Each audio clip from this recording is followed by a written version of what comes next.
घमंडी सन्यासी की कहानी। किसी जंगल में एक सन्यासी रहता था। वह भगवान का बहुत बड़ा भक्त था। उसने कई वर्षों तक तपस्या की। फलस्वरूप भगवान उसकी तपस्या से प्रसन्न हो गए। उन्होंने उसे कुछ शक्तियाँ प्रदान की। शक्तियाँ पाने के बाद सन्यासी को अपने ऊपर घमंड हो गया। एक दिन वह किसी कार्य से पास के गांव में जा रहा था। रास्ते में एक नदी पड़ती थी। नदी किनारे पहुंचकर उसने चारों ओर देखा तो वहां उसे एक नाव और नाविक दिखाई दिया।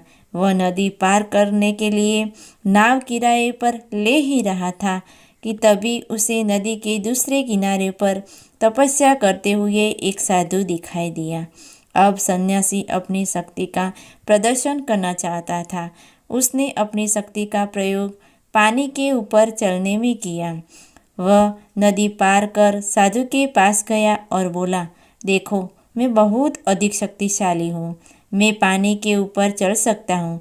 क्या तुम ऐसा कर सकते हो? साधु बोला, हाँ, कर सकता हूँ, लेकिन तुमने इस कार्य के लिए अपनी शक्ति यूं ही व्यर्थ की। नदी तो तुम नाव में बैठकर भी पार कर सकते थे। सिर्फ प्रदर्शन के लिए शक्ति खर्च करने की क्या आवश्यकता थी?